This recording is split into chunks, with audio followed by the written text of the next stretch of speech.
on va pouvoir commencer. Bon, on va faire avec ça. Voilà. Eh bien, ok. Super. Donc du coup, on va commencer. Du coup, je me présente. Je suis Pierre-Alexandre Ponant. Donc du coup, je suis le président du mouvement pour une économie basée sur les ressources. C'est un mouvement qui a pour but de proposer des solutions aux problèmes du monde actuel, que ce soit économique et écologique.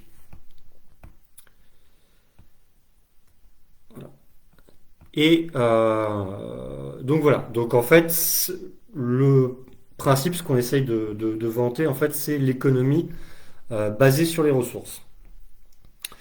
Alors, l'économie basée sur les ressources, c'est un modèle économique qui est complètement différent du modèle économique actuel, puisqu'aujourd'hui, on vit dans un modèle économique qui est basé sur le profit et sur la compétition. D'accord? Euh, et donc, ça amène tout un ensemble de problèmes.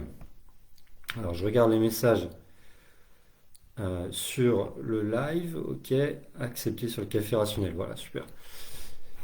Et, euh, et donc, on va essayer de faire un peu. Alors, l'économie basée sur les ressources, ça promeut pas mal de choses. En fait, ça promeut un modèle qui permet de diminuer le temps de travail de 75% par rapport au temps de travail actuel. Donc, quand vous ne connaissez pas, vous pouvez vous dire, attendez, c'est n'importe quoi. Comment est-ce qu'on peut réduire le temps de travail de 75%? Ça peut nous paraître énorme. Et en fait, on verra donc dans la présentation qu'avec deux outils puissants qui sont la gratuité, on enlève pas mal de métiers qui sont utiles aujourd'hui mais qui deviendraient inutiles, tout simplement parce qu'il n'y a plus besoin de vendre, il n'y a plus besoin de faire du marketing notamment. Et aussi grâce à l'automatisation. Donc l'automatisation, l'avancée de la technologie qui nous permet justement de remplacer le labeur humain. Et donc aujourd'hui, on est dans une société, donc on va parler tiens, du chômage technologique, on est dans une société où on a peur de perdre notre emploi au profit des machines.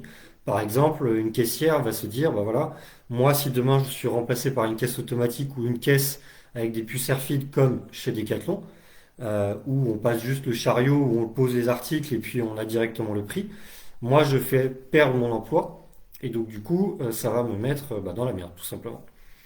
Or, normalement, le but de la technologie, c'est pas de nous mettre dans la merde, c'est de nous aider à gagner du temps libre.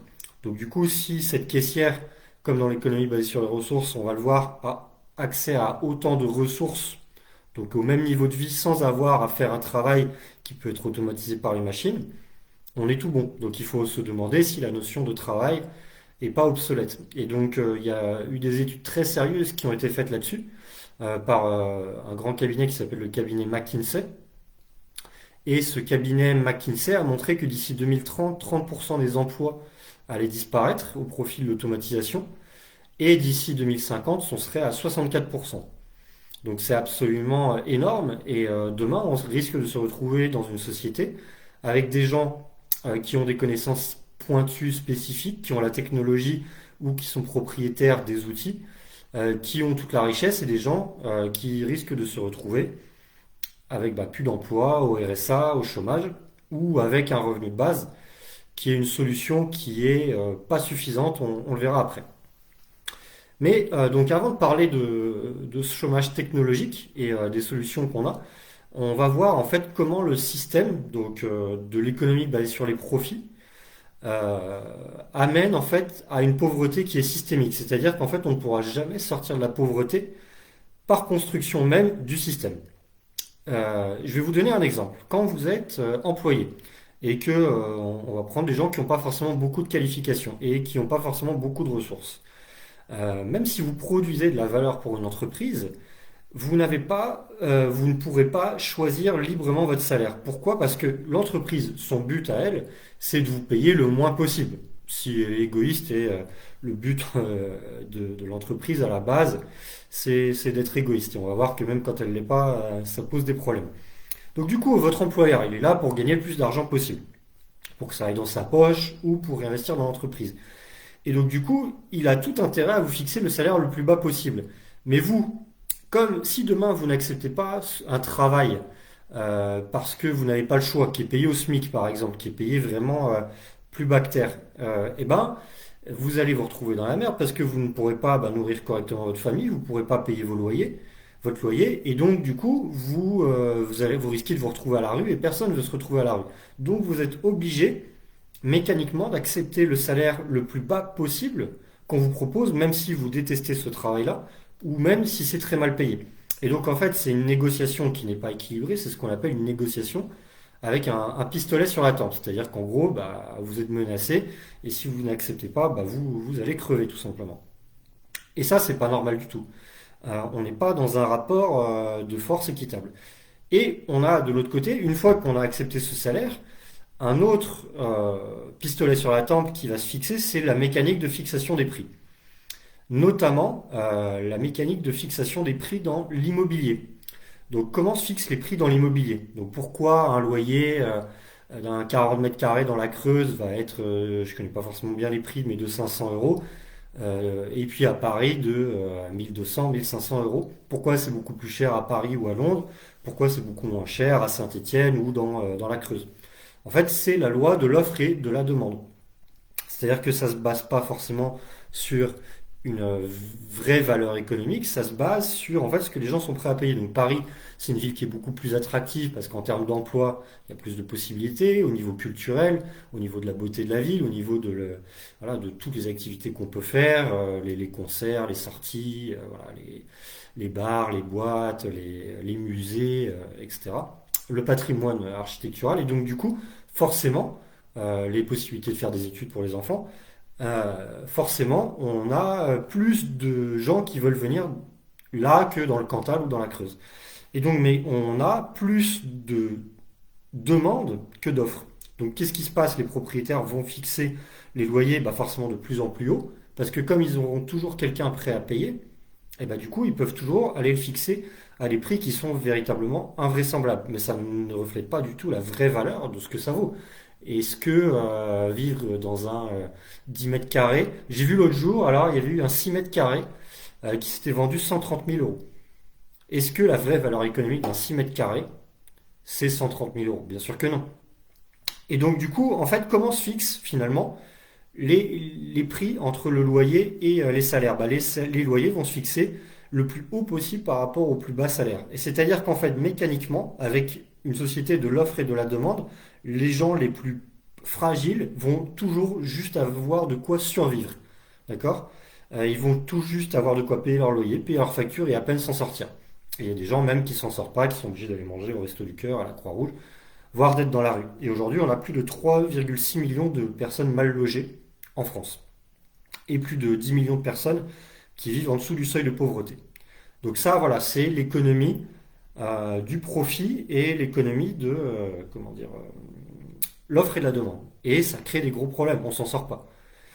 J'ai vu l'autre jour La République En Marche qui proposait pour les étudiants qui s'en sortaient pas à Paris de proposer des prêts de 10 000 euros pour qu'ils puissent payer leur loyer. Mais attendez, c'est vrai qu'ils doivent encore plus, après, rentrer dans une spirale de l'endettement, payer des intérêts. Enfin, bon, on n'est pas sur les bonnes solutions.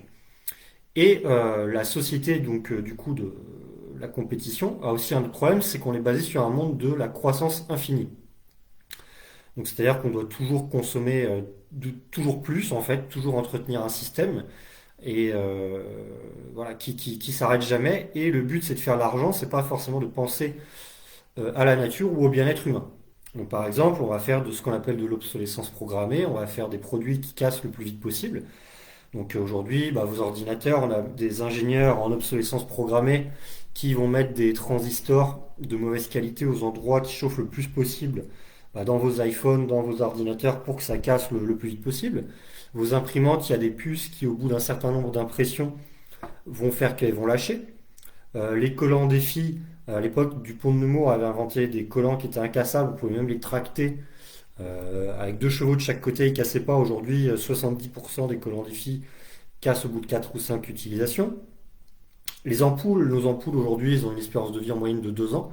On a une ampoule dans une caserne en Californie qui brille depuis plus de 120 ans, je crois. Donc voilà, en fait, les produits sont designés pour casser plus vite, pour racheter plus vite, parce que ça les intéresse pas. Si vous vendez une ampoule une fois dans votre vie, et aujourd'hui on pourrait même, parce que c'était la technologie de l'époque, hein, faire des ampoules qui brillent 200 ans, si vous en vendez une dans votre vie, bah, ça les intéresse pas. Donc le but c'est de racheter toujours plus et de casser toujours plus. Pareil au niveau des écologiques, comment dire, le fait que des choses détruisent la nature ou polluent, bah voilà, c'est pour faire du profit. Donc une forêt qui est brûlée pour vendre du Nutella ou des meubles Ikea, ça a plus de valeur économique qu'une forêt qui est là et qui nous fait respirer. Voilà. Alors bon, je pourrais plus rentrer dans le détail, mais je voudrais vous apporter un petit peu les solutions de l'économie basée sur les ressources. Une des premières solutions, c'est, comment dire, équilibrer déjà, premièrement, ce jeu de l'offre et la demande en donnant accès gratuitement aux ressources de base. C'est-à-dire qu'il faut absolument que les gens aient de quoi se nourrir gratuitement, de quoi se loger gratuitement, que ce soit des droits inaliénables, et puis un droit à la santé et à l'éducation gratuit, pour pouvoir justement sortir de cette spirale de l'esclavagisme financier où on est obligé d'accepter n'importe quel métier. C'est en France, mais c'est aussi dans le monde. On a plus de 500 millions d'esclaves modernes et on est dans la période historique où il y a le plus d'esclaves au monde aujourd'hui. Sachant que l'esclavagisme a été aboli en 1848. Mais voilà, on a des gens qui travaillent en Inde, au Bangladesh ou dans les mines du Congo pour quelques euros par mois pour fabriquer vos vêtements ou vos iPhones. Et ils n'ont pas le choix parce que c'est leur manière de pouvoir survivre et ils survivent à peine, hein. Voilà. Aujourd'hui, on a quand même plus de 25 000 personnes qui meurent de faim par jour, dont 10 000 enfants. Et qu'est-ce que je voulais dire avant d'être grossièrement interrompu par moi-même? Voilà, les solutions. Donc il faut absolument que l'accès en fait aux ressources, parce que on vit avec quoi? On vit avec des ressources. Si vous êtes sur une île déserte, c'est pas le fait d'avoir 1 million d'euros sur votre compte en banque ou en petite coupure qui va vous aider, c'est l'accès à un logement ou de quoi le construire et l'accès à de la nourriture. On a tous besoin de ça pour vivre. Et donc, du coup, ce que propose le mouvement pour une économie basée sur les ressources, c'est de donner l'accès gratuit au logement et à la nourriture. Alors vous allez me dire, oui, mais comment vous allez faire? Ça coûte cher, c'est pas possible, etc. En fait, pas du tout. Ça coûte presque rien, notamment la nourriture. Aujourd'hui, il faut savoir que quand vous faites vos courses, quand vous faites pour 100 euros de courses, vous allez en fait donner que 6,50 € aux agriculteurs. Donc le reste, ça va aller à tout un tas de métiers qui sont pas forcément utiles, on va le voir dans une économie basée sur les ressources. Donc on va payer le caissier, qui a autre chose à faire que des bip bip toute la journée, hein, parce que c'est chiant comme métier, le vigile, le marketing, le trader qui s'est fait une marche sur le marché des matières premières, l'ingénieur qui a fait le terminal de paiement, l'ingénieur qui a fait la caméra pour qu'on vérifie si vous n'êtes pas là pour voler, le comptable qui vérifie les comptes de tout ça, l'audit, le mec des impôts derrière aussi qui vérifie les comptes de l'entreprise, alors que bah, quand c'est donné gratuit, il n'y a pas à faire de compte. Comment dire, la logistique avec le camionneur qui vous ramène vos brocolis ou vos tomates d'Espagne parce qu'elles sont moins chères alors que c'est une aberration. Donc en fait, vaut mieux produire localement, c'est ce que nous on propose. On expliquera pourquoi c'est possible dans un modèle qui est plus basé sur le profit. Évidemment, dans un modèle basé sur le profit, si ça coûte moins cher de faire travailler les travailleurs immigrés qui dorment dans des baraquements en bois, il y a eu des reportages comme ça sur Cache Investigation en Espagne ou en Italie, eh ben, on va faire venir nos produits de là-bas. Et donc voilà, donc en fait, en réalité, alors il y a encore plein d'autres métiers, hein, j'aurais pu faire toute une liste à la Prévert, mais donc du coup, en réalité, la nourriture, ça coûte quasiment rien. Ça coûte quasiment rien et nous, on apporte même des solutions techniques que ça coûte encore moins cher. Donc nous, on propose des solutions avec notamment, pas pour toute l'agriculture, mais une partie de l'agriculture, avec des fermes verticales bioponiques. Donc ça se base sur plusieurs technologies. L'hydroponie, donc en fait, on fait des grandes fermes verticales bio où on apporte tous les nutriments. Et en fait, la qualité est vraiment la même, hein. Ça permet même d'économiser l'eau et d'économiser la terre parce qu'il faut savoir aujourd'hui qu'on a rasé toute l'Europe pour faire de l'agriculture. Donc en fait, on se plaint au Brésil en disant on a rasé on rase les forêts, c'est scandaleux. Il faut savoir qu'on a déjà rasé toute l'Europe. En France, on n'a plus une seule forêt primaire. La moitié des terres, ce sont des terres agricoles, donc c'est un véritable scandale. Et on n'a plus qu'une seule forêt primaire dans toute l'Europe, qui est en Pologne. Donc en fait, notre modèle agricole, c'est un modèle où on a rasé tout le pays pour en fait pouvoir nous nourrir. Mais ça, c'est une véritable aberration. Donc en fait, nous, on a calculé qu'avec 1350 fermes verticales bio, on pourrait nourrir la France. Alors bien sûr, on peut garder de l'agriculture un petit peu classique, donc on pourrait mettre en bio ou en permaculture, mais ça permet aussi de reforester la France. Bref, voilà. Et donc du coup, on a après les solutions au niveau du logement. Alors vous verrez après, on va le décrire que nous, on propose des modèles de ville écologique en forme de cercle, je vous montrerai les images après, sans voiture, donc qui sont vraiment bien pensés. Avec voilà, un bilan carbone négatif où on n'a pas besoin de voiture, et des habitations qui sont créées avec des technologies vraiment modernes, avec des bétons de chanvre, des bétons de miscanthus, avec pas de gaspillage, notamment grâce à des techniques comme l'impression 3D ou l'extrusion. Et avec ça, on peut faire des logements qui coûtent que quelques milliers d'euros. Donc même moins de 10 000 euros, on peut faire un logement super moderne. Donc au lieu d'avoir à travailler toute sa vie pour un logement voilà, qui va coûter 100 000, 200 000, 500 000, que sais-je aujourd'hui, à des prix complètement aberrants. Nous, en fait, on donnerait accès gratuitement aux gens au logement. Donc, que ce soit dans les logements qui sont déjà actuels, et puis en créant justement des nouvelles villes, ou dans la période de transition en fournissant des aides, etc. Et une fois qu'on a ça, donc en fait, on a une société qui est beaucoup plus équilibrée parce qu'on n'est pas obligé d'accepter n'importe quel métier. Donc si demain on n'a pas la pression, le pistolet sur la tempe pour pouvoir survivre, et ben on peut se dire bon bah voilà, moi je vais faire des activités qui me plaisent beaucoup plus, choisir des métiers qui me plaisent, euh, voilà. Et pouvoir négocier mon salaire à la hausse aussi. Parce que du coup, si une femme de chambre dans un hôtel ou un éboueur, bon les éboueurs c'est pas les plus mal payés d'ailleurs, mais voilà, des gens qui sont dans les usines à visser des boulons ou à tordre des pattes, moi j'ai un ami qui faisait ça. Euh, oui, la part du foncier, bien sûr, mais ça c'est aberrant. En fait, alors je regarde les commentaires, donc je vois le prix du logement, il y a une grande part de foncier. Mais à la base, en fait, ça coûte rien, c'est-à-dire que les ressources, elles sont à toutes. Comme dit Rousseau, c'est les gens, ils ont mis leur clôture autour et ils ont dit ça c'est à moi.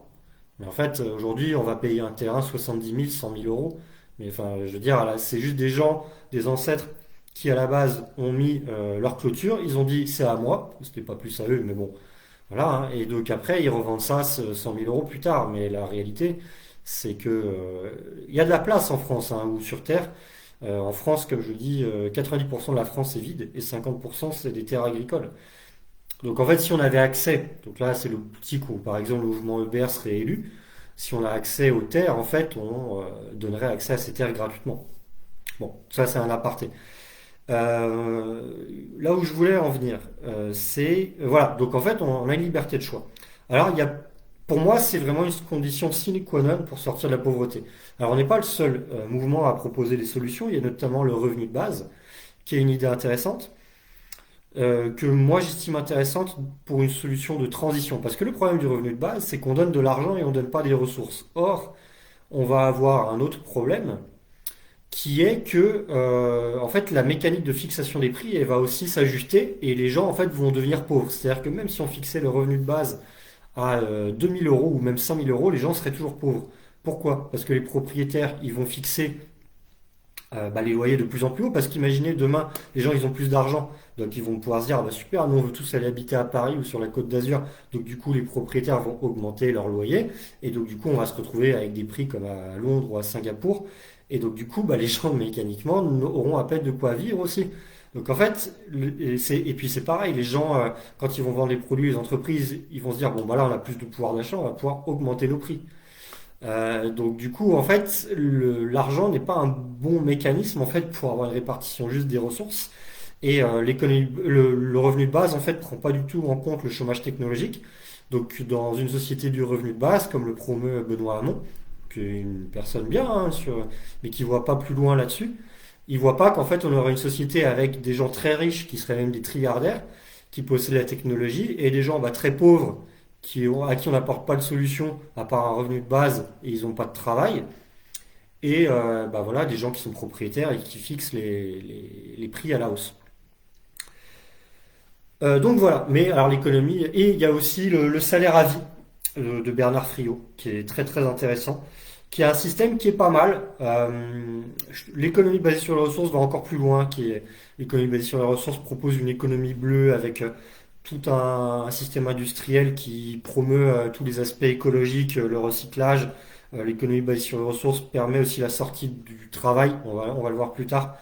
Ce que fait pas forcément le système du salaire à vie de Bernard Friot et aussi l'économie basée sur les ressources permet d'avoir des solutions qui peuvent se faire au niveau local, alors que le salaire à vie de Bernard Friot, bah là, il faut que tout le pays marche, donc il faut gagner des élections.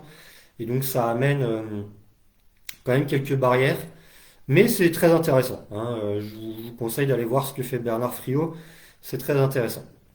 Alors je vois que j'ai plus que 5 minutes 30, donc on va essayer d'aller vite.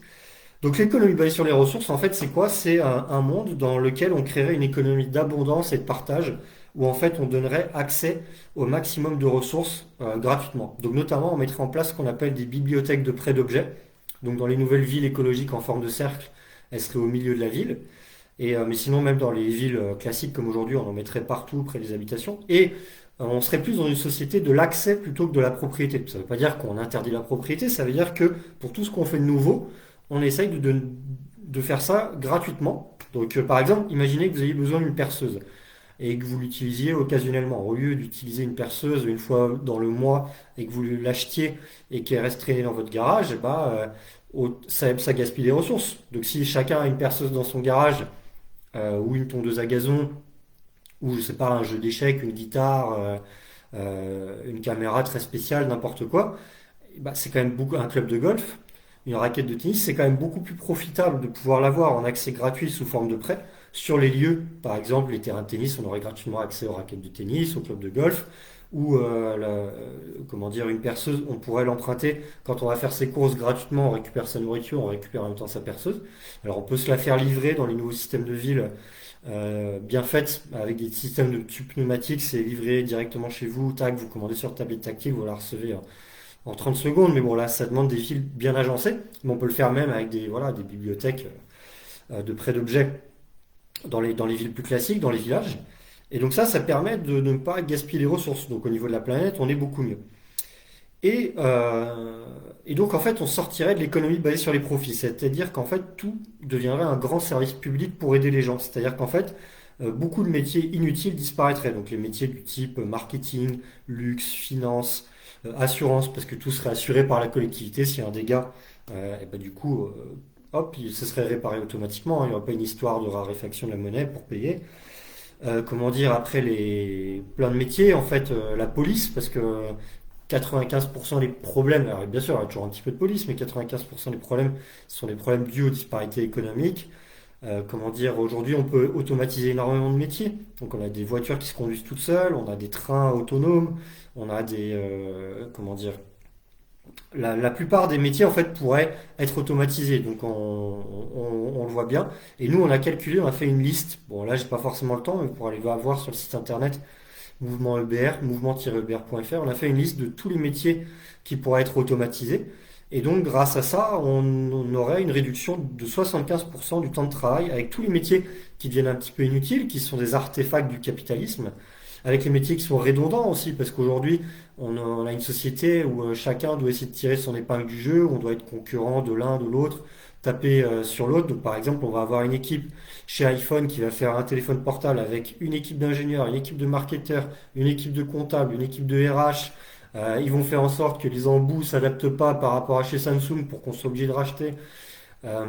Pareil chez Huawei, pareil chez BlackBerry, pareil chez Wiko, pareil chez Redmi, pareil chez... Enfin, c'est aberrant. Au lieu que les gens mettent comment dire, en commun leur talent, on a une société des gens qui se tapent dessus. Et donc, en fait, on a calculé qu'on pourrait juste, avec un service civique de 1 heure par jour, en fait, remplir toutes les tâches qu'on ne peut pas automatiser. D'accord? Donc, parce qu'il y a forcément des tâches qu'on ne peut pas automatiser. On aura besoin d'infirmiers, de médecins, d'enseignants. Alors, l'enseignement, on pourrait comment dire, l'automatiser, mais je trouve pas ça forcément une bonne chose parce qu'on a besoin de rapports humains, même si on pourrait l'avoir en complément avec des cours sur Internet, les gens peuvent les regarder quand ils veulent. Euh, Si on a une personne en fin de vie, il ne faut pas qu'elle soit aidée par un robot, on a besoin d'un accompagnement d'une personne humaine. Et donc, à quoi ressemblerait une société de l'économie basée sur les ressources? On aurait une société en fait où les gens peuvent vraiment faire les choses qu'ils aiment. Euh, on a une société où les gens pourraient accomplir, bah voilà, vraiment avoir plein de temps libre, accomplir leur passion, leurs rêves, travailler sur des choses qu'ils aiment. Donc on aurait plus de temps, comme on a presque plus à travailler.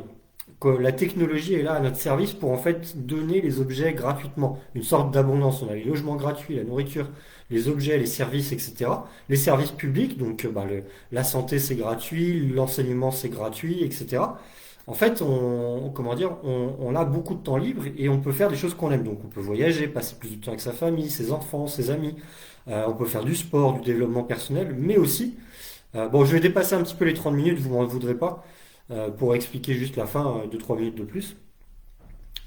Donc du coup, faire des choses qu'on aime. Parce que est-ce que les gens ont besoin d'argent pour travailler? Alors il y a eu des études très intéressantes là-dessus qui montrent en fait que pour tous les métiers qui sont rébarbatifs et mécaniques, oui, l'argent aide. Par contre, pour tous les métiers créatifs et intellectuels, en fait, c'est l'argent est même contre-productif. Par exemple, des grands ingénieurs, des grands savants comme Einstein, Tesla, Pasteur, c'est pas les gens qui font ça pour l'argent, ce sont des gens qui font ça par passion. Des médecins qui font ça par passion, des gens qui vont travailler dans l'humanitaire par passion, qui sont enseignants par passion. Et donc du coup, vous posez-vous la question, si demain on vous fournissait gratuitement un haut niveau de vie sans que vous ayez de contrepartie, alors vous avez 1 heure de service civique par jour à faire maximum, mais qui vous donne accès à un nombre de points pour atteindre la retraite. Bon, mais il n'y a même plus de notion de salaire. Si on vous donne après tout gratuitement, donc voilà, le transport est gratuit, la nourriture est gratuite, les objets sont gratuits, qu'est-ce que vous feriez de votre vie? Est-ce que vous resteriez sur le canapé devant Netflix toute la journée? Non, l'homme en fait l'enfant est curieux et l'homme est curieux. Quand on entretient ça, il y a des gens qui vont vouloir devenir astronomes, d'autres médecins, d'autres botanistes, d'autres jardiniers, d'autres psychologues, d'autres profs de yoga, artistes, musiciens, sportifs. Et les gens, euh, voilà, sont mus, ça se dit, sont meus, du verbe se mouvoir, sont meus en fait par des véritables passions. Et en fait, on décorrèle ça en fait du fait de devoir gagner un salaire pour survivre. Alors, je vais juste terminer. Bon, vraiment, c'était une présentation très rapide, hein, ça va beaucoup plus loin et je sais qu'il y a beaucoup de questions qui se posent. On y répond. Donc, on a toute une section FAQ sur le site internet. Donc, je vais quand même montrer, je vais faire un petit partage d'écran. Alors, il est où ce partage d'écran? Alors là, je vois un truc, nouvelle astuce qui me bloque le partage d'écran. Du coup, je vois plus le partage d'écran. Super. Bon. Bah écoutez, je vous invite à aller voir la page Facebook Mouvement EBR. En photo de couverture, on a, comment dire, des images de modèles de ville en forme de cercle. Alors, petite description à quoi ça ressemble. Au milieu, on a une espèce de grand dôme avec plein de services, du coup des crèches, des lieux de rencontre, le centre de communication, les bibliothèques de prêt d'objets. Autour, on aurait un centre avec les lieux de travail, les habitations, et après des ceintures agricoles et industrielles où tout serait produit sur place, donc avec une économie, avec comment dire, sous forme d'économie bleue, avec les produits les plus écologiques possibles. On sort aussi des produits des énergies fossiles et un système de distribution. Et ça c'est intéressant, je ne l'ai pas précisé, qui se base en fait, comment dire, sur la cybernétique. Alors c'est un mot quand on ne connaît pas qui peut faire un petit peu peur, mais en gros, tout simplement, c'est-à-dire que quand un hôpital a besoin de temps de lit, bah, les usines vont produire pour avoir le nombre de lits. Pour les médicaments, pareil, si telle usine a besoin de fer, de blé, on met des capteurs en fait en gros sur les lieux de production pour qu'on ait une production qui soit en temps réel, qui évite le gaspillage. D'accord? Et donc ça, c'est sécurisé en fait par, par de la technologie hein, informatique. Voilà. Mais qui est très très safe. Hein. Vraiment, j'invite les gens à se renseigner là-dessus. Voilà. Bon, alors, je veux pas trop dépasser. Est-ce que, bon, il n'y a pas eu beaucoup de monde, mais on va reposter l'émission. Est-ce qu'il y a des questions hein, sur ce modèle économique? Voilà.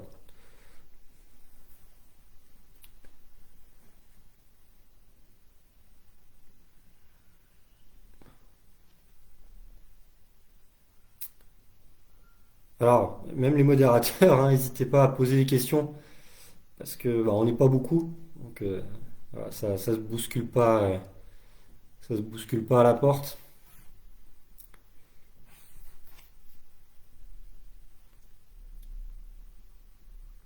Pas de questions. Personne n'a de questions. Est-ce qu'il y a du monde au moins? Je vois, il y a 10 personnes en direct. Alors, ça semble super, l'hydroponie pour l'agriculture. Serait-il possible de faire de la permaculture? Alors, oui. Ah oui, donc du coup, j'ai oublié de préciser. En fait, c'est des fermes, donc je vais aller un petit peu rentrer dans le détail. C'est des fermes qui sont entièrement automatisées et en fait, le coût de la nourriture serait 30 fois moins cher qu'aujourd'hui. Alors déjà que les agriculteurs sont payés que 6,50 € sur 100 € de course, alors imaginez à quel point la nourriture serait ridiculement peu chère. Parce que déjà, on enlève les taxes, on enlève les traders, on enlève le coût de la publicité, tout ça. Et en plus, c'est produit sur place, donc il n'y a plus les frais d'essence pour faire venir les produits de loin. Et alors, donc en fait, effectivement, c'est automatisé, hein, c'est des fermes verticales qui utilisent la lumière du jour. Donc on en a à Singapour, il y a même des systèmes de miroirs paraboliques. Donc il y a des gens qui ont peur des fermes verticales, ils disent oui, ça consomme beaucoup d'électricité. Non, pas du tout. On a un modèle de ferme verticale à Singapour qui a eu pour 130 euros. Alors, la culture hors sol me dérange au niveau du goût et par rapport à la luminosité. Donc j'y viens, la luminosité. Donc en fait, on a des systèmes donc avec la lumière du jour. Donc là, en fait, on a des grandes serres et en fait, c'est vraiment bien étudié. Et on a vraiment la même lumière. Et comment dire, on a même des systèmes de miroirs paraboliques qui concentrent la lumière. Donc ne vous inquiétez pas, vos cultures, elles ont la même lumière. Ça permet aussi, comme j'ai dit, de ne pas faire de déforestation, de reforester, parce qu'aujourd'hui, on a quand même des modèles de champs qui sont catastrophiques au niveau de la déforestation. Donc on va pouvoir remettre de la nature. Le goût est le même, hein, vraiment. Alors là, vous pouvez vous renseigner, le goût est vraiment le même. C'est-à-dire on amène les mêmes nutriments. L'aquaponie, on a même de la fertilisation avec des poissons. On amène des bio-engrais, on amène des algues. Et en fait, il y a tout un nombre de nutriments en fonction des fruits et des légumes. Et on apporte même en faire plus parfois qu'est-ce qu'il y a dans la terre. Donc, vous inquiétez pas là-dessus. Bon, après, moi, je vais pas vous mentir, je suis pas spécialiste du goût, mais ça, après, c'est à voir avec des ingénieurs agronomes. Euh, mais en tout cas, moi, de ce que j'ai vu, apparemment, il n'y a pas de problème au niveau du goût. J'ai vu des reportages et les gens disaient, voilà, c'est vraiment excellent. Alors, je vois les questions, hein, vous inquiétez pas, je vais y revenir. Euh, donc, après, c'est automatisé. Alors, par des robots, notamment pour éviter le travail humain. Alors, il y a beaucoup de gens qui ont des clichés sur ces robots.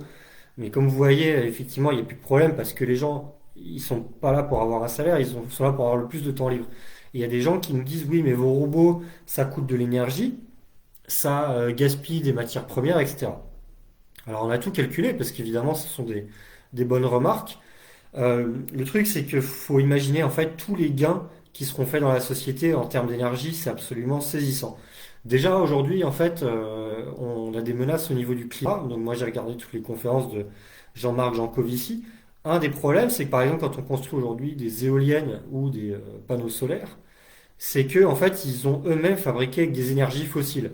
Parce qu'en fait, sinon, ils seraient beaucoup plus chers. Donc vos panneaux solaires chinois, mais même français, hein, ils sont fabriqués avec des énergies fossiles. Donc en fait, du coup, ils sont pas si écologiques que ça. Pourquoi on fait ça? Parce qu'en fait, ça coûte moins cher. C'est-à-dire qu'on pourrait le faire en circuit fermé avec d'autres éoliennes dont l'énergie est utilisée ou d'autres panneaux solaires pour fabriquer les éoliennes et les panneaux solaires. Mais on le fait pas parce que ça coûte cher. Mais dans une économie basée sur les ressources, on n'a plus ce problème-là, puisqu'on n'est plus dans une économie qui est pour le profit. Donc les entreprises qui sont des services publics, ça veut dire que ça demandera un petit peu plus de travail, mais pourront faire des circuits énergétiques écologiques en circuit fermé, et donc il n'y a plus de problème.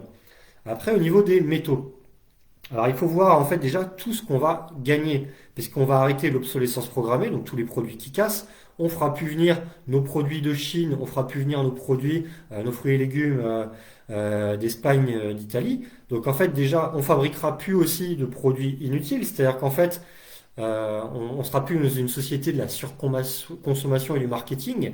On sera là aussi pour utiliser les matériaux qui sont les plus abondants. Donc, par exemple, si c'est plus écologique d'utiliser du chanvre que du coton, eh ben, pour fabriquer les vêtements, on les utilisera. Donc en fait, on aura vraiment un gain énorme de matériaux et même au niveau comment dire, des métaux.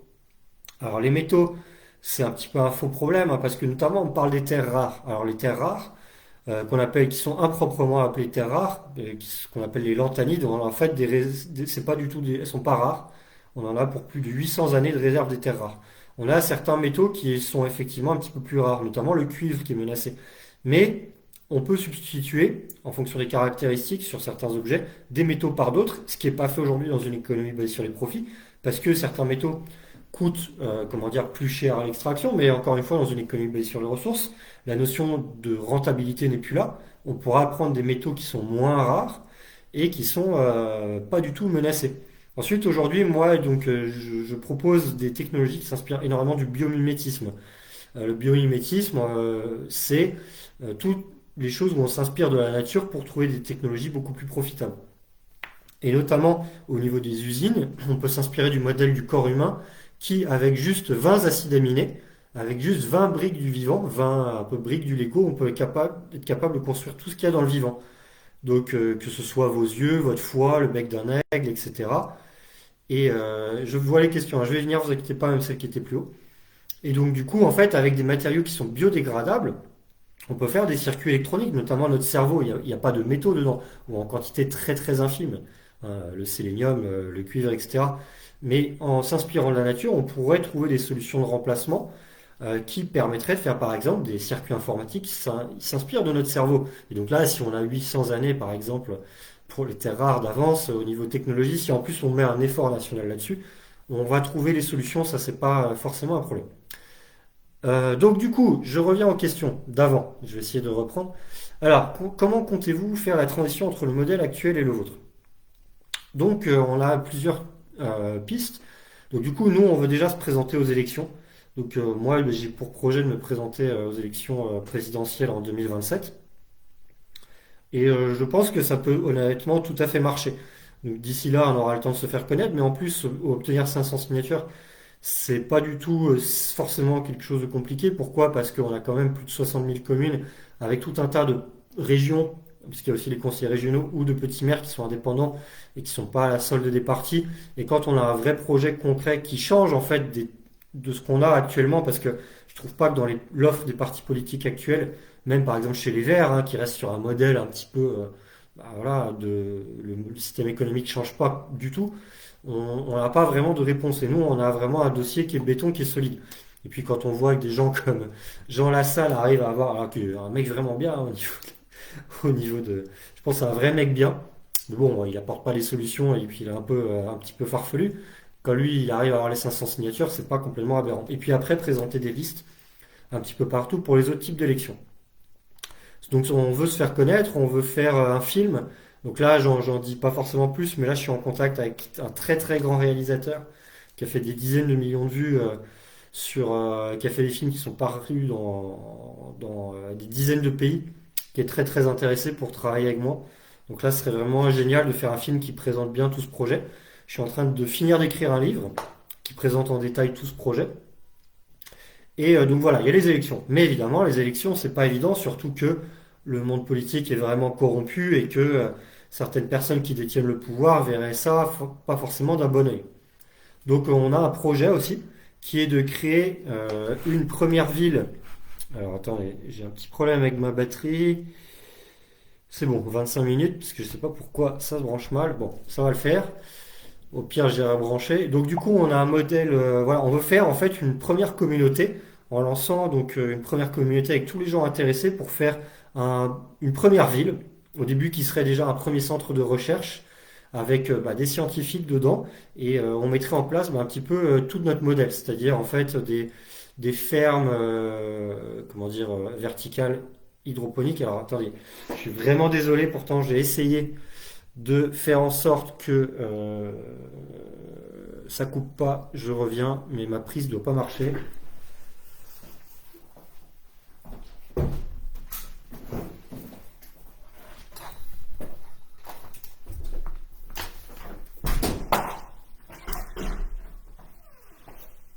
Hop, voilà, je suis de retour. Voilà, ça charge, désolé.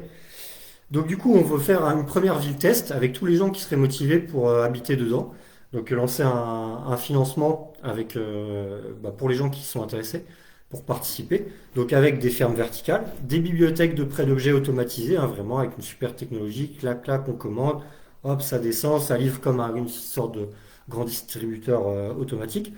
Des habitations écologiques qui seraient construites à base de béton de chanvre, de miscanthus, de technologies comme l'impression 3D et l'extrusion. Donc l'extrusion, pour ceux qui ne savent pas, c'est un petit peu comme le tube de dentifrice, c'est-à-dire que si vous avez au bout du tube une sortie en forme d'étoile, vous pressez, ça, je me suis fait mal, ça va faire une forme d'étoile. Et après, ça durcit. Et on peut faire ça avec des bétons écologiques et ça permet de gaspiller beaucoup moins de ressources. Donc voilà, donc ça, on veut lancer ce grand projet-là pour faire, voilà, qu'il soit une vitrine aussi sur le monde extérieur et qui fait qu'on ne soit pas obligé de passer par les élections. Et donc, pour finir de répondre à la question de Rémi, comment comptez-vous faire la transition? De toute façon, en fait, elle se fera nécessairement parce qu'on arrive à une sorte d'impasse aujourd'hui au niveau politique et écologique, qui est que on va avoir des catastrophes climatiques si on ne change pas de modèle. Donc, bah, soit ça va se faire parce qu'on est assez intelligent pour changer, soit on va avoir bah, justement des guerres civiles, des problèmes au niveau de la production. On va avoir bah, des usines qui tournent plus, voilà, des dérèglements climatiques catastrophiques. Il suffit que les abeilles disparaissent. Les abeilles sont responsables au niveau de la pollinisation de 70% de la production de nos fruits et nos légumes. On pourra plus se nourrir correctement. Et donc, bah, forcément, le système, il va s'effondrer de lui-même. Il va s'effondrer de lui-même aussi, notamment avec le chômage technologique, parce que si demain, les entreprises, pour des questions de rendement, automatisent et remplacent leurs employés par des robots, bah, du coup, eux-mêmes n'ont plus de salaire pour consommer en retour. Donc, du coup, bah, les entreprises n'ont plus de gens pour consommer leurs produits. Donc, c'est un système qui s'effondre sur lui-même. Alors, les autres questions. Peut-on en France être totalement indépendant, c'est-à-dire répondre de façon indépendante aux besoins de consommation? Je ne suis pas sûr de comprendre la question. Est-ce que, du coup, vous pouvez me préciser un petit peu ce que vous voulez dire par là? En attendant, je vais essayer de répondre aux autres questions. Est-ce que les techniques que vous proposez ont été testées en taille réelle? Upscaling. Alors, bah, les fermes verticales, il y en a, hein, on en a même plein qui se sont installées récemment en France. Il y en a une qui s'est ouverte pas très loin, à Château-Thierry, là. On a une ferme verticale un petit peu modèle que nous on aime bien, qui s'est installée à Chicago aussi. On a calculé que sur ce modèle-là, avec le même nombre d'étages et la même productivité, avec juste 1348 fermes verticales, on pourrait nourrir la France. Donc les bâtiments imprimés en 3D, bon alors là on en a plein, hein, ça marche vraiment bien. On a eu même un des plus grands bâtiments, le plus grand bâtiment du monde imprimé en 3D à Dubaï. On a une école qui s'est ouverte imprimée en 3D à Madagascar, un village entier au Danemark. Donc là c'est vraiment en vogue. Qu'est-ce qu'il y a d'autre comme idée qu'on propose? Après, c'est des idées voilà, un petit peu classiques, hein. La gratuité, ça se fait. Bah, les bibliothèques de prêt d'objets, on a l'association Motrice avec qui on travaille énormément, qui a ouvert les bibliothèques de prêt d'objets. Là, ils ont ouvert la troisième sur Metz et Nancy. Voilà, c'est des produits, c'est des choses qui marchent. Donc là, ils le font un petit peu en mode roots, avec des produits un petit peu usés, etc. Mais si on faisait ça avec des produits fabriqués comme neufs, fabriqués par l'État comme un service public, tout automatisé, voilà, on pourrait faire des jolis trucs, quoi. Alors, la ville circulaire est conçue pour accueillir combien d'habitants? Alors, vraiment, là, on s'adapte, hein. C'est-à-dire que ça dépend, en fait, de paramètres. On ferait des études en fonction de la démographie, voilà, s'il y a beaucoup de monde ou pas. Je pense qu'il faut rester sur des villes à taille humaine. C'est-à-dire que, par exemple, c'est un chiffre, hein, on peut donner des fourchettes, mais 100 000 habitants, ça peut être pas mal au lieu de faire des mégalopoles qui sont des monstres comme Tokyo, Sao Paulo ou Mexico. C'est pas forcément une bonne chose. Alors, l'avantage d'une ville en forme de cercle, c'est que, en fait, justement, c'est quelque chose qui est fermé. C'est-à-dire qu'une fois qu'on a fini de construire, on peut pas construire plus. C'est-à-dire qu'aujourd'hui, on a des villes bah, qui s'étendent comme des monstres et il n'y a jamais de fin parce qu'on peut toujours rajouter. Au moins, le cercle, c'est une forme qui est fermée. Donc, quand on a fini une ville, on peut en construire une autre. Et donc, ce serait beaucoup plus intéressant. Mais après, on peut faire des petites villes aussi, il n'y a pas de souci. Ah oui, dans les villes, j'ai oublié de dire, donc du coup, pourquoi il n'y a pas de voiture? Parce qu'on se déplace grâce à des systèmes de transport super efficients, notamment des tramways sur coussin d'air ou des trains maglev. Ça peut même aller jusqu'à 600 km/h. Moi, j'en ai déjà pris un à Shanghai, c'est vraiment très très impressionnant. Il n'y a pas de frottement du coup. Donc voilà, ça va très très vite. Et en France, on n'a pas ça parce qu'ils ont choisi à l'époque où on avait commencé, on a eu un premier train sur coussin d'air qui était pas maglev près d'Orléans. Mais voilà, ils ont choisi, il allait aussi vite que le TGV à l'époque, il venait de sortir à 300 à l'heure. Ils ont eu le choix entre les deux, ils se sont dit, bon, bah, on va rester sur le TGV parce qu'en fait, il fallait refaire tous les rails. Donc du coup, c'est ce qui fait que par rapport au Japon, à la Corée du Sud ou à la Chine, on a aujourd'hui un système de transport qui est complètement inefficient. Alors, il faut aussi des gens normaux, pas que des scientifiques pour tester. Oui, effectivement, je suis désolé d'avoir dit ça. Je me suis auto-interrompu, effectivement, des gens normaux. Donc on aura des gens, voilà, tous les gens, tous les citoyens qui veulent venir et qui sont fans du projet, enfin, à qui un autre type de société parle. Donc ça peut être des gens qui font de la naturopathie, Marie-Laure, ça peut être des gens qui font du yoga, qui sont profs de sport, qui sont musiciens, artistes, des gens qui sont médecins, techniciens, des gens voilà, de tous horizons. Mais les scientifiques, c'est important aussi, parce que justement, on veut faire un pôle scientifique un petit peu vitrine, avec des gens, voilà, on aurait des spécialistes en agronomie, pour voilà, montrer les meilleures technologies pour faire des fermes verticales bio propres, mais on peut faire aussi sur des champs dehors, avec de la permaculture, etc. Voir comment on peut l'automatiser. Avoir des gens des scientifiques spécialistes pour les énergies, pour voilà, tout ce qui est énergie renouvelable, énergie propre, etc. Alors, pourriez-vous vous associer à des initiatives comme l'affaire du siècle? Bien sûr. Donc, tout en fait, le monde associatif ou tous les gens qui ont des bonnes idées dans le monde actuel, qui proposent des solutions un petit peu partout. Vraiment, nous, on encourage, hein, c'est important. Après, un truc que je dirais, et ça, c'est important de le garder à l'esprit, euh, c'est un petit peu malheureux parce que ce sont des gens en fait qui ont plein de bonnes idées, qui sont plein de bonnes volontés, mais qui voient pas que malheureusement ce qu'ils font, ça va être que des pansements sur des plaies ouvertes, où ça va pas résoudre le problème, c'est-à-dire que le problème va toujours s'aggraver. Si vous avez une fuite sur le toit de l'immeuble et que vous replâtrez sans arrêt le plafond sans corriger la fuite, vous n'y arriverez jamais. Et malheureusement, des associations qui sont pleines de bonne volonté ne voient pas que euh, leurs solutions vont pas être suffisantes. En fait, il faut aller plus loin, il faut changer complètement le système économique. Je vous donne un exemple. Si des associations euh, vont faire la chasse aux pétroliers qui dégazent en mer, ou des associations vont faire la chasse au gaspillage de fruits et légumes qui sont jetés par les supermarchés dans les bennes à ordures, ou des associations font la lutte pour le droit des femmes, ou des associations font la lutte contre l'obsolescence programmée, et ben en fait, le système économique pousse les agents à faire ça parce que du coup, ils économisent en dégazant en mer plutôt que de retraiter leurs déchets.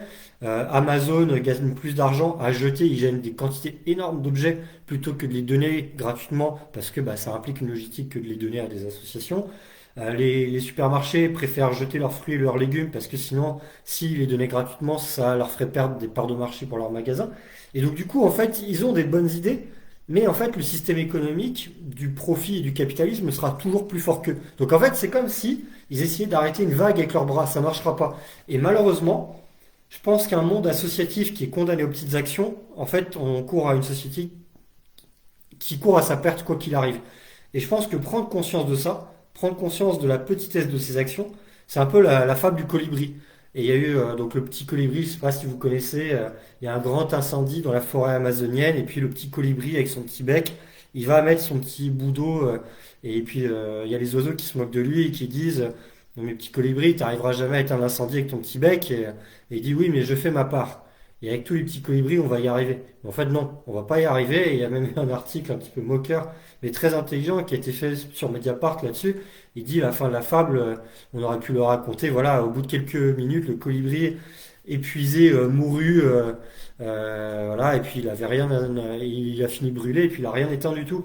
Et malheureusement, c'est un petit peu ça, c'est-à-dire que plein de gens, bien plein de bonne volonté, se rendent pas compte que en créant une monnaie locale, en créant un éco-village, ou en luttant voilà, contre le gaspillage alimentaire, en passant derrière les Leclerc, ça changera pas le monde. Il faut un truc plus fort. Parce que sinon, le profit, le gaspillage alimentaire, la pollution, c'est beaucoup plus fort que ces petites actions-là. Parce que le système économique est là pour pousser à ça. C'est-à-dire que c'est même pas forcément à blâmer, c'est un petit peu comme la gravité en fait. C'est-à-dire qu'on peut pas se sortir de ça. Si la motivation de chaque personne chaque matin quand il se lève, c'est de faire de l'argent, alors, il y a des gens qui ont moins conscience que d'autres, mais même d'autres, c'est pour survivre. Un mec qui est en Inde et qui travaille dans une fabrique de cuir et ils relarguent des produits super toxiques dans les rivières, mais lui, c'est son gagne-pain et il a que ça pour bosser, il n'a pas le choix. Donc voilà, c'est bon. Je vais passer aux autres questions. Y a-t-il eu des projets concrets mis en place sur le terrain ou des tentatives?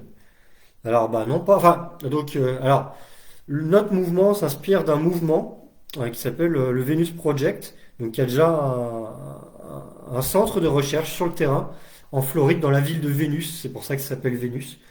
Bon, je pourrais faire un long historique de pourquoi on n'est plus avec le Venus Project. Bon, ça a été créé par un Léonard de Vinci moderne, vraiment un des mecs les plus intelligents que la Terre ait connu, qui s'appelle Jacques Fresco. Et ce mec-là, voilà, vraiment, moi, je lui donne toutes les louanges de la Terre.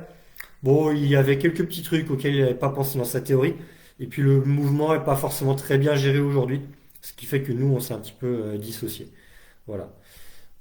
Alors, c'est-à-dire produire en quantité suffisante pour satisfaire les besoins de la population. Penses-tu qu'il y a quelque chose à attendre de la vie politique? Tu as parlé de Benoît Hamon. Quel est ton regard sur la vie politique française en général et les politiques actuellement menées? Alors, déjà, il y a plein de gens qui sont pas forcément compétents. Bon, il y a plein de gens malhonnêtes, clairement. Il y a des gens, voilà, des gens comme Macron qui, euh, qui en sont à la solde des banques et des riches. Voilà, clairement, Macron, ce qu'il a fait pour financer sa campagne, c'est-à-dire que dans son bureau du ministère des Finances, il bossait pas beaucoup. Et puis, à partir de 16 heures jusqu'au soir, en fait, il faisait même des réunions où il accueillait des gens, en fait, pour déjà financer en avance sa campagne. Donc voilà, et en fait, il promettait aux riches, en fait, voilà, des grandes réductions d'impôts en échange de dons de 5 000 € ou plus. Et donc forcément, il a tenu ses engagements et c'est le président des riches. Donc on a des gens qui sont vraiment malhonnêtes. On a aussi des lobbies très puissants au niveau des lobbies bancaires. Il y a même des gens, les gens les plus riches du monde, hein, c'est pas Bill Gates et Elon Musk, c'est des gens qui ont argent illimité. C'est-à-dire qu'il y a des gens qui aujourd'hui créent de l'argent de manière illimitée sur des comptes bancaires. C'est-à-dire que quand vous avez un compte bancaire dans les paradis fiscaux, aux îles Caïmans, aux Bermudes, etc., et que vous êtes propriétaire des réseaux bancaires, bah, vous pouvez mettre l'argent que vous voulez sur votre compte. Vous dites, bon, bah, demain, je me mets plus 10 millions, clac, clac, vous écrivez. Ça existe, ça, il faut le savoir. Personne ne peut vous contrôler, parce que déjà, on ne peut pas contrôler tous les flux financiers du monde, parce qu'il y en a trop. Hein, l'autorité de contrôle prudentiel en France le dit très bien. Moi, j'ai des amis qui bossent là-bas, qui ont fait les mêmes études que moi. Et ils disent, il y a trop de choses, on ne peut pas contrôler. Mais en plus, il y a le secret bancaire, c'est dans les paradis fiscaux. Donc du coup, si demain je mets 1 million sur mon compte et que quelqu'un arrive et dit, monsieur, ça vient d'où? Secret bancaire, ça vient de notre compte. Alors on peut faire croire que ça vient de notre compte, voire même on peut corrompre. Mais il faut savoir que le système bancaire est complètement corrompu. Donc je ne sais pas si les gens savaient ça, mais il y a des gens, ils ont la banque du Monopoly entre les mains. Donc voilà, ça c'est une vérité. Et après, il y a des gens, donc qui sont des gens vraiment avec une éthique beaucoup plus altruiste, qui sont des gens bien, mais qui n'ont pas forcément, je pense, les compétences pour proposer des bonnes solutions, parce que les vraies solutions, en fait, elles sont plus scientifiques et techniques. Et malheureusement, quand on a fait Sciences Po ou l'ENA, on est plus formé à des choses comme le droit, la fiscalité, et on n'arrive pas à penser en termes techniques ou en ce qu'on appelle la science des systèmes. C'est-à-dire prendre du recul et voir le monde en fait de haut qui fonctionne sous forme de système. Et donc du coup, par exemple, Benoît Hamon, moi je pense c'est un vrai mec honnête, hein. Je pense que c'est vraiment un mec bien. Bon, je l'inviterai chez moi à manger un couscous végétarien. Je suis pas végétarien, mais pour les gens végétariens ici, un couscous végétarien avec grand plaisir. Et voilà, parce que c'est un vrai mec bien. Alors, pouvez-vous développer un peu comment se passerait la formation aux activités professionnelles? Comment serait décidée l'aptitude à exercer une activité dans le cadre de bénévolat? Alors, donc du coup, en fait, bah, la compétence, elle serait des... En fait, il y aurait un examen, c'est-à-dire qu'effectivement, quand on a une compétence, il faut quand même attester une compétence. C'est pas faire injure aux gens de dire que si on veut être chirurgien cardiaque, bah, il faut voilà, avoir quand même un minimum dans les mains et dans la tête en termes de connaissances, parce que si vous arrivez comme ça, pump it up, et que vous saignez quelqu'un et qu'il meurt, c'est quand même pas terrible. Donc du coup, on aurait comme aujourd'hui des examens d'aptitude, mais on sortirait, voilà, ça j'ai pas parlé de l'éducation dans une école basée sur les ressources, on sortirait d'une éducation avec des notes et une éducation aussi de la compétition, avec un système des grandes écoles, des classements, des concours, un système avec certains profs qui viennent nous rendre, bon, ça existe encore, hein, faut le savoir, des profs qui vont nous mettre, nous rendre les copies dans l'ordre, allez, du meilleur au plus nul. Moi, j'ai eu ça, hein, en prépa. Je trouve ça quand même scandaleux. Donc voilà, on serait plus sur une société où on n'aurait pas de notes, mais une validation des acquis. Et effectivement, bah voilà. Et ces diplômes-là, on pourrait les repasser aussi tout au long de notre vie. L'université serait accessible tout au long de la vie. On pourrait se former, apprendre des nouvelles choses. Ce serait gratuit. Et donc voilà. Donc déjà, pour certains métiers, une forme de compétence. Alors après, il y a des métiers qui sont pas, qui demandent moins de compétences. Alors déjà, pour tous les métiers dont la compétence est faible, hein, c'est pas une injure, mais par exemple, on pourrait se répartir les tâches. Par exemple, pour nettoyer l'environnement, le plastique dans la nature. Alors nous, on n'aurait plus de plastique dans une économie basée sur les ressources, parce que déjà, il n'y aurait plus besoin d'emballage, de marketing, et puis pour le peu qu'il y en aurait besoin, on utiliserait des bioplastiques recyclables à base d'algues ou de chanvre. Mais pour, on va dire, nettoyer les conneries du passé, imaginez qu'on veuille nettoyer les plages, et bah du coup, ça, on pourrait se répartir les tâches sous forme de service civique. C'est ce qui se fait notamment au Rwanda.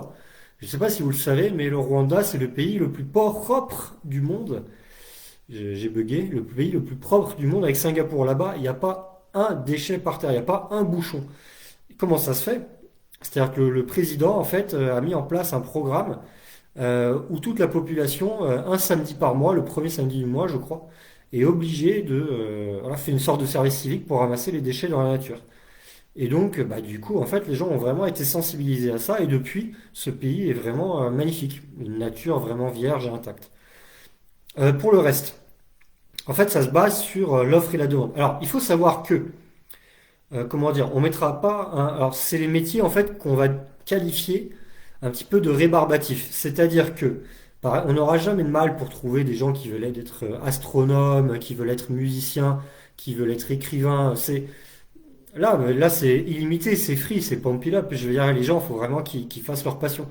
Maintenant, il y a des métiers qui sont plus rébarbatifs et qui sont pas, comment dire, automatisables. Par exemple, le technicien de retraitement des eaux, avec des eaux usées qui sont pas forcément très bons, ça donne pas forcément envie. Ou par exemple, si on a besoin d'un technicien pour réparer un train à 4 heures du mat sous la pluie parce que le train est tombé en panne, on va pas se mentir, c'est pas un métier passion. Ou des fois même, enseignant. Enseignant, c'est un métier passion. Mais il peut y avoir des contraintes, c'est-à-dire qu'on peut adorer enseigner, mais enseigner à 8 heures du mat, des fois, ou une matière, ou des fois qu'on n'aime pas trop, ou une partie de la matière qu'on n'aime pas trop, le latin, ou un truc, par exemple, je sais pas, on peut être très bien être chercheur en maths, mais pas forcément avoir envie d'enseigner. Bon, parce qu'on n'a pas la fibre, voilà, mais on a besoin de nous. On pourrait le mettre sur le service civique. Donc là, en fait, on aurait une grande plateforme, en fait, qui recense l'offre et la demande. Donc en fait, on aurait tous nos besoins qui seraient recensés. Et donc du coup, on aurait un système qui ferait on saurait combien d'heures on a et comment on fait pour les répartir. Donc du coup, pour les métiers simples, en fait, qui ne demandent pas de compétences, on pourrait se les répartir entre nous. Et ça, c'est bien, ça fait participer à la société. Donc par exemple, ça peut être garder des enfants, nettoyer les déchets dans l'environnement. Mais pour les compétences un petit peu plus techniques, donc là, ça se répartira entre les gens qui ont fait des études. Mais du coup, comment on se répartit les métiers? Parce que du coup, bah, il y a des métiers qui sont plus tranquilles que d'autres, et il faut pas se mentir, il y a des métiers qui sont plus pénibles que d'autres.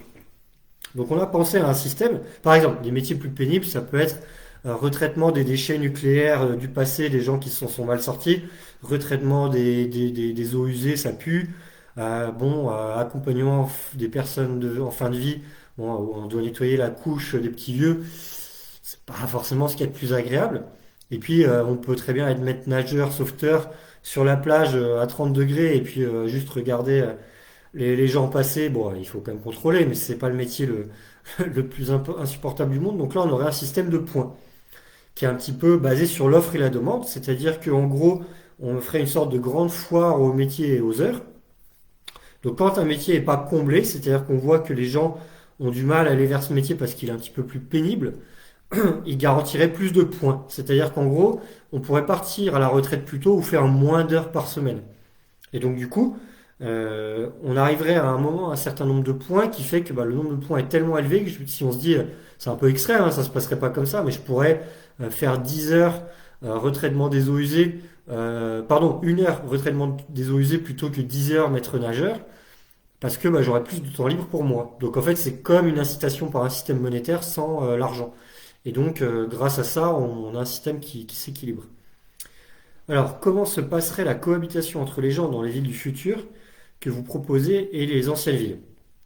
Alors moi, je pense que dans le futur, tout le monde ira vivre dans les anciennes villes et que nos anciennes villes seront progressivement recyclées. Alors on garderait bien sûr le patrimoine historique et les cœurs de centre-ville, un petit peu comme des villes secondaires, un petit peu de villégiature, de vacances ou des villes musées, et que déjà toutes les zones industrielles ou les zones un petit peu moches, un petit peu, bon, c'est pas leur faire injure, mais les zones HLM sont pas forcément très jolies, seraient recyclées, on recyclerait les matériaux, mais en fait le confort dans ces nouvelles villes serait tellement élevé qu'en fait les gens auraient envie de vivre ces nouvelles villes.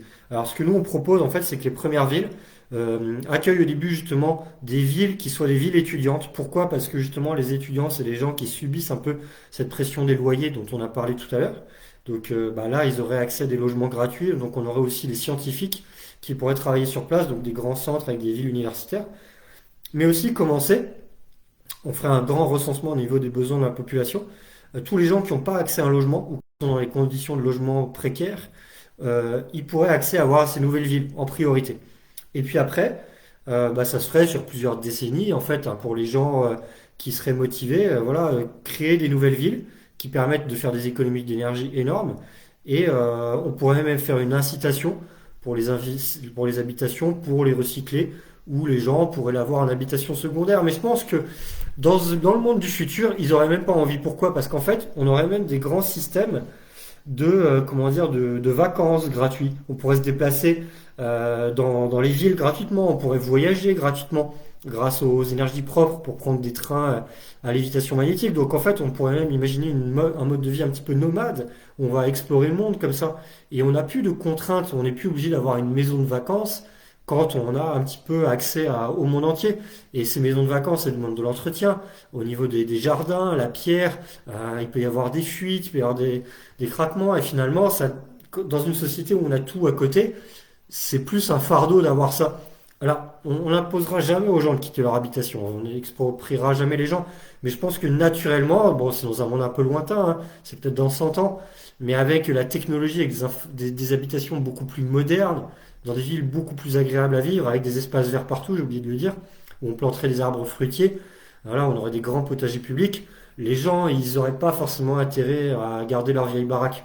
Donc, bon voilà, ça c'est un processus qui se fait au fur et à mesure.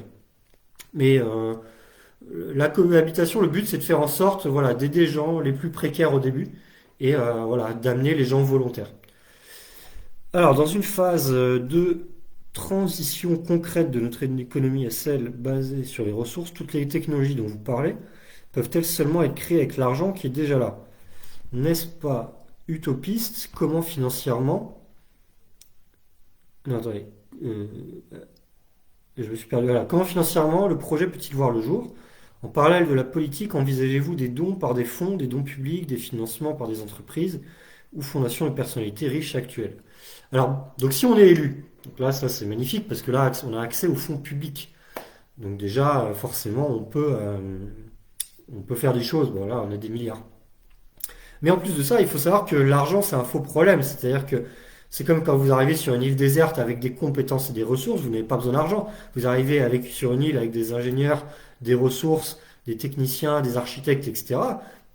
Quel besoin d'argent, je veux dire. Donc en fait, ce qu'on fait, c'est qu'en fait, au lieu de donner un salaire, on nourrit les gens gratuitement. On pourrait même faire des incitations, hein, les gens qui nous aident à construire la ville pour avoir un logement en priorité dans ces villes-là. Mais le but, c'est d'avoir les ressources. Tant qu'on a les ressources et les compétences techniques, on a accès à tout.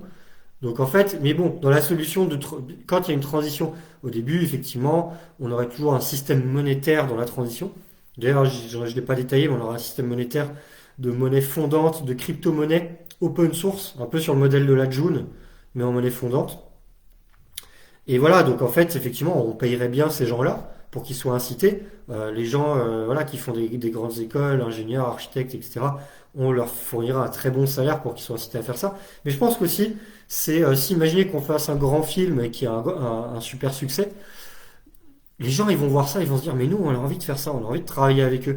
Et donc du coup il y aura un grand élan qui mélangera le bénévolat et puis même le fait qu'on payera des entreprises pour ça.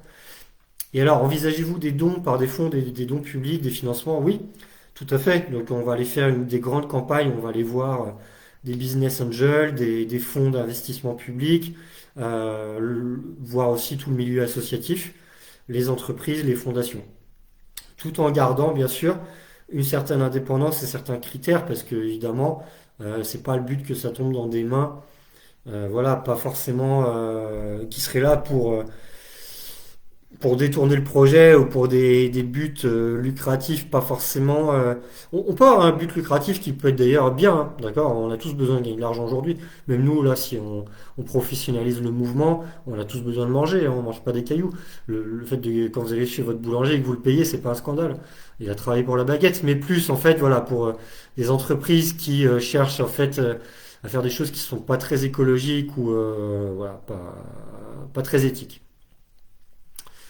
Alors, je n'ai pas compris si l'enseignement relève de qualifications bien spécifiques ou du service civique. C'est un mix en fait, c'est-à-dire que le service civique ferait appel à des médecins, ferait appel à des techniciens, à des gens. Donc effectivement, pour faire ce métier-là, on aurait des qualifications. Le fait d'avoir fait des études donne des points, donc ça permet de partir à la retraite plus tôt. Et on peut aussi, ça fait que quand on choisit ses études, on peut choisir un métier passion. Par exemple, quand on est médecin. Et ben en fait souvent on fait un métier passion, on va avoir un nombre d'heures obligatoires.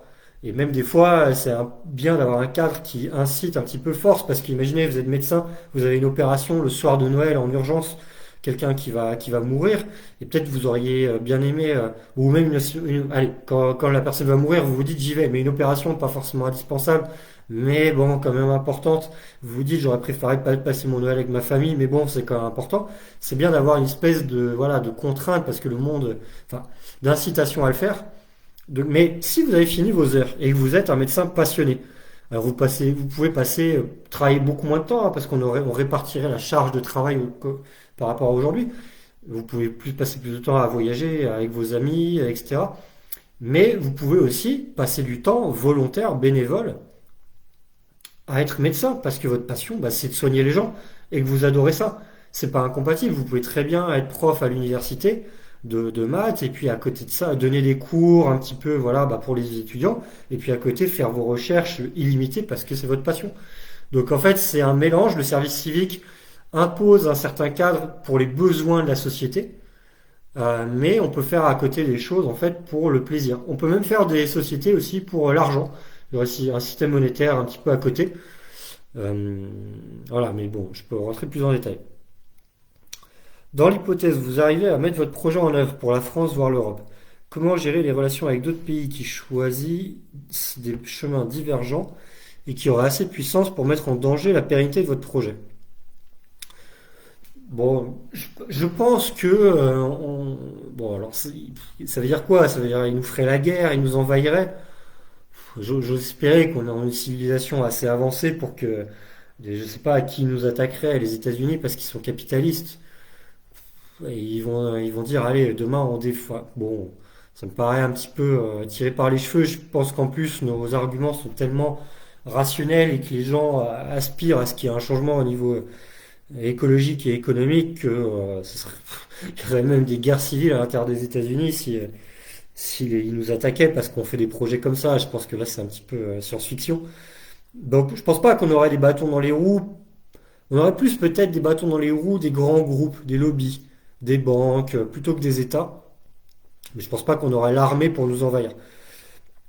Mais je pense que ces gens-là, ils vont s'en rendre compte. Ils ont tout intérêt aussi parce qu'ils sont victimes en fait de ça.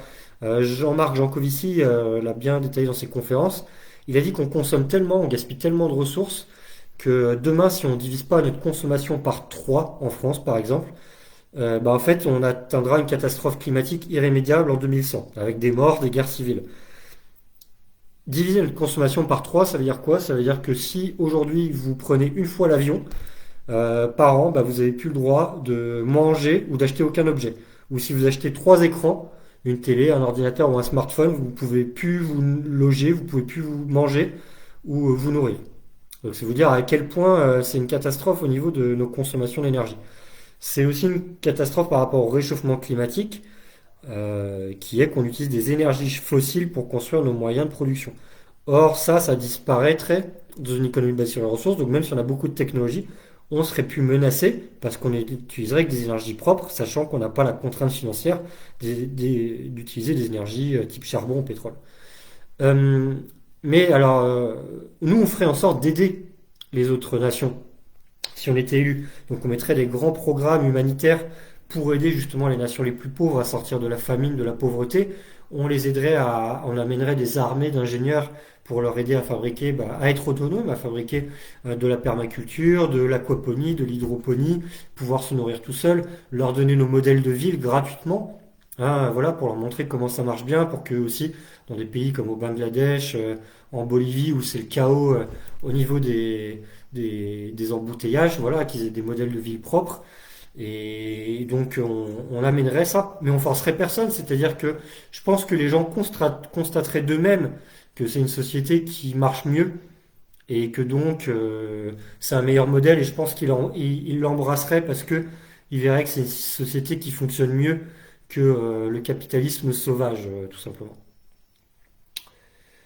À terme, combien vois-tu de villes types qui pourraient être établies en France? Bah, à terme, ça dépend ce qu'on entend à terme, mais moi je vois bien même toute la France. Donc 100 000 fois donc 66 millions divisé par 100 000, ça fait 66 fois 10 puissance 6 divisé par 10 puissance 5, donc ça fait 660 villes. 660 villes. Bon, après, j'imagine que d'ici là, là, on tape plus sur des choses dans des décennies et des décennies.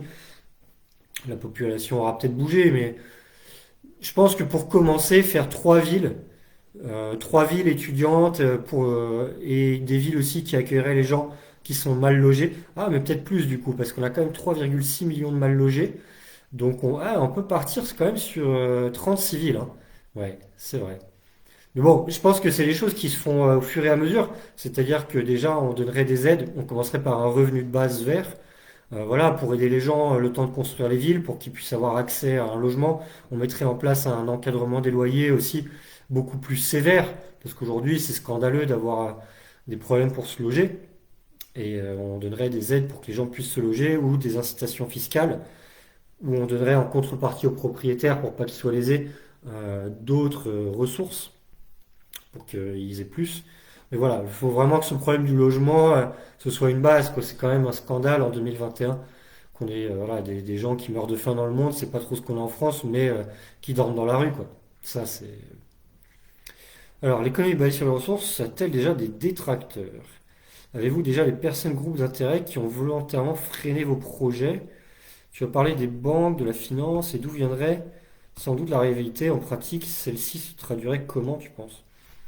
Alors, on a des détracteurs plus au niveau local, quand on essaye de parler sur Facebook ou dans les médias ou sur YouTube par des petites interviews de l'économie basée sur les ressources. Donc en gros, c'est des gens qui écoutent deux-trois minutes, qui comprennent pas le projet de manière globale et qui vont nous accuser de plein de trucs, qui vont nous dire ah oui, les robots, l'intelligence artificielle, le nouvel ordre mondial, le transhumanisme, nous on veut pas, on veut de la décroissance, on veut tricoter nos pulls à la main et aller faire notre linge à la rivière.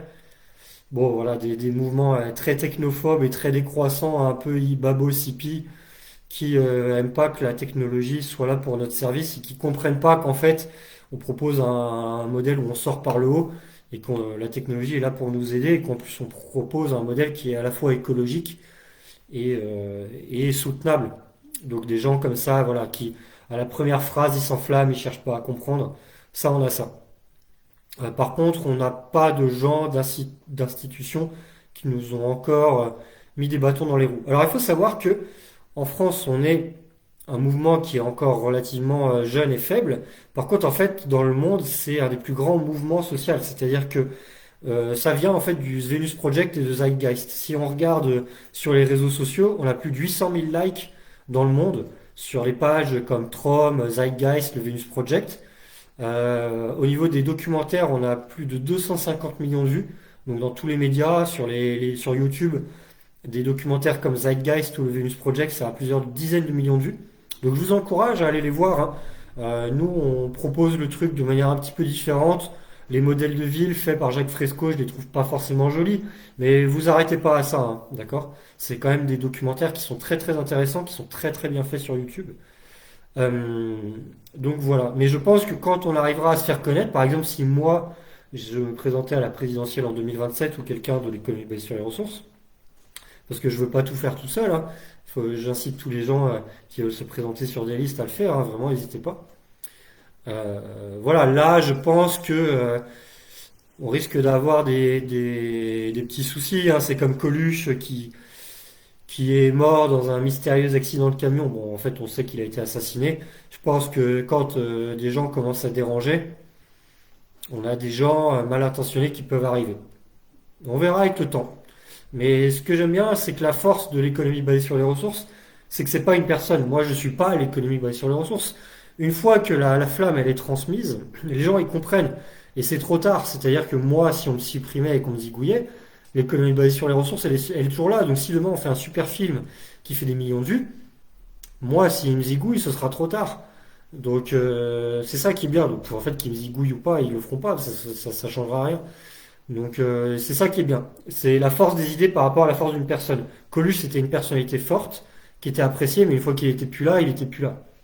Et on n'allait pas voter pour lui forcément, enfin, ou ses alliés forcément.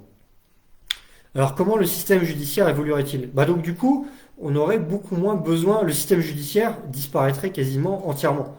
Alors il serait toujours là, mais en fait la plupart des problèmes judiciaires, voilà, Zeitgeist Addendum dans les commentaires, c'est un des documentaires, c'est un des meilleurs celui-là d'ailleurs.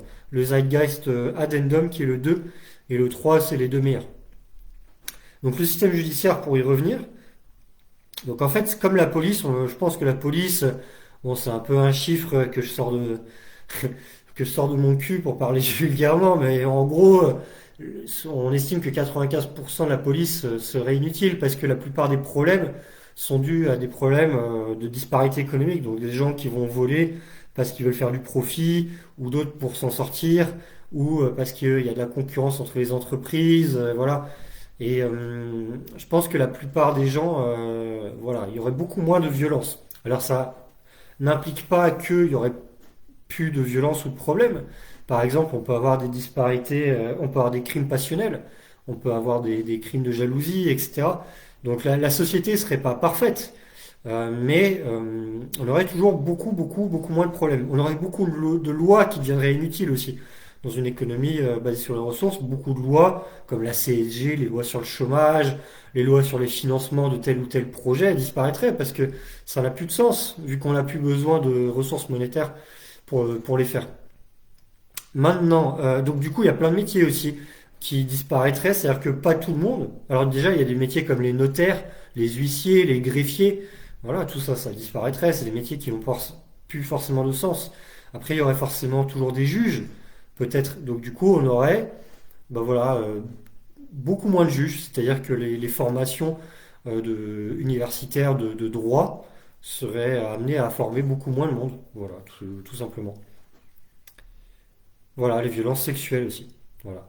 Mais c'est très important, là, les violences sexuelles, on parle du droit des femmes aujourd'hui beaucoup. Il faut savoir qu'en fait, on lutte pour le droit des minorités, des Noirs, des Arabes, des Asiatiques, les droits des femmes, les droits des handicapés. Mais dans une économie basée sur les ressources, on règle ce problème. On n'a plus besoin de le lutter. Parce que on lutte parce qu'il y a des salaires inférieurs pour les femmes, ou parce que les personnes de couleur n'ont pas accès à l'emploi comme ou au même salaire mais en fait dans une économie basée sur les ressources vu qu'on a accès à tout gratuitement, mais cette lutte elle disparaît d'elle-même en fait. C'est ça qui est magnifique, c'est-à-dire que ça règle tous ces problèmes. Voilà. Est-ce que vous avez d'autres questions? Je pense qu'on va s'arrêter bientôt, hein, ça fait 1h30, 1h23, mais on peut encore poser quelques questions. Il n'y a pas de souci. Alors moi je pourrais en parler 7 heures, hein, vraiment, pour rentrer dans tous les détails, parce qu'il y a plein de trucs et je pense qu'il y a plein de questions là que vous êtes amenés à vous poser. Vous pouvez vous poser plein de questions, vous allez vous dire ah mais oui, mais ça marche pas, ça marche pas. Et on a amené des réponses à la plupart même à toutes les questions, enfin à toutes, on peut pas imaginer toutes les questions du monde, mais la plupart des grandes questions que vous vous posez, on se les est posées aussi et on a amené des réponses. Sur notre site internet, hein, il y a une FAQ qui est très très fournie sur les questions classiques. Quels sont vos prochains objectifs sur le court terme et sur le moyen terme? Les prochaines étapes de l'évolution de votre mouvement? Donc c'est un mouvement qui est super jeune, hein, il a moins d'un an. Et, euh, et donc du coup, je vais lancer les inscriptions bientôt, donc avec un crowdfunding. Je vais terminer mon livre aussi, que j'ai quasiment fini. Là, je suis un peu en train de le réagencer, faire la bibliographie, l'orthographe, tout ça. Donc pour le publier, et une fois qu'on a ça, contacter à fond les médias. Et voilà, comme je disais, après, j'ai un grand réalisateur. Là, vraiment, si ça se fait, là, c'est magnifique parce que là, je sais que si on fait un documentaire qui explique tout ça, avec le talent de réalisation de cette personne, là, et puis son réseau, je sais que demain, le monde, il va changer. Vraiment, il va changer parce que je sais que le documentaire, il va faire des millions de vues. Voilà, c'est une personne qui a de l'expérience pour financer des films, qui a récolté des millions d'euros pour faire des films et qui a des réseaux dans tout ce milieu-là pour faire des choses et qui a découvert l'économie basée sur la ressource il n'y a pas longtemps et qui est super emballé. Et il connaît pas encore bien, donc je dois tout lui expliquer. On va se voir prochainement pour en parler. Mais là, ça pourrait être vraiment génial et je pense que c'est ce dont on a besoin. Donc après, on va essayer de professionnaliser le mouvement, prendre des équipes avec des gens, bah voilà, des salariés, des stagiaires, des services civiques et aussi des bénévoles. Donc en fait, bah, tous les gens qui veulent participer, bah, je vous invite à rejoindre comment dire, les pages Facebook du mouvement EBR, Mouvement pour une économie basée sur les ressources. Donc on a toute une communauté avec des gens voilà, qui partagent les mêmes idées. Et voilà, on a besoin de gens pour nous aider, pour faire des vidéos YouTube, des chartes graphiques, faire des conférences, des ateliers où on va dans les festivals avec, voilà, on met des affiches, on explique aux gens. Comment dire, on a besoin aussi de gens qui s'y connaissent, voilà, des agronomes, des ingénieurs, des psychologues qui pourraient nous aider à dire, bah tiens, ça pour le goût des fruits et des légumes, non, pour les fermes verticales, voilà, ça on pourrait vous amener votre expertise, pour les énergies renouvelables, telle expertise, etc. De gens bah, qui en parlent autour d'eux, hein, qui dans les médias en parlent, après même faire des listes électorales, un mouvement qui se structure avec des régions, avec des équipes. Voilà. Bon, moi je suis président du mouvement, mais j'aime pas forcément la notion de hiérarchie. Moi, je cherche plus à donner une impulsion en donnant envie aux gens. Et ce que je fais, bah voilà, les gens ils se disent bon bah voilà super, il va pouvoir se présenter parce qu'il fait des choses. Mais c'est pas parce que j'ai envie d'être chef. Pour moi, je suis chef de rien du tout. Ah oui, j'ai oublié de dire un truc super important. C'est-à-dire qu'en fait, on changerait de système démocratique où on s'inspirerait des travaux de Jacques Testard et d'Étienne Chouard, où on ferait une grande assemblée citoyenne tirée au sort, donc en fait qui serait là, en fait, qui serait renouvelée régulièrement et on n'aurait plus de gouvernement en tant que tel. Donc en fait déjà il n'y aurait plus besoin de beaucoup de lois, mais en plus on aurait voilà un contrôle en fait et la vie citoyenne, tout le monde pourrait participer et justement on aurait vraiment une assemblée citoyenne sur le modèle de la démocratie athénienne et on aurait plus un gouvernement qui aurait un contrôle et le fait qu'en fait cette assemblée citoyenne, intéressez-vous au projet hein, de Jacques Testard, d'Étienne Chouard, ils s'auto-contrôlent, ils s'auto-renouvellent et même pour les comités d'experts hein, qui s'occupent voilà, des énergies, de l'agencement, de l'architecture des villes, il y aura un contrôle et une participation de l'Assemblée citoyenne pour voir voilà, si les experts font pas forcément de bêtises, donc un vrai contrôle citoyen. Et donc voilà, pour venir au fait qu'on n'a plus un monde avec un chef, et que moi, je sais pas parce que je suis président, parce que c'est un titre. Donc c'est un parti politique hein, qu'on a déposé en préfecture, donc il faut un nom. J'ai pas trouvé de meilleur nom que le nom, parce que voilà, il faut un nom pour les gens. Je suis le chef de rien du tout. Donc tous les gens qui veulent nous aider, c'est un mouvement. Voilà, et vous êtes à la même hauteur que moi, et on peut changer le monde en participant tous pour construire un monde meilleur. Voilà.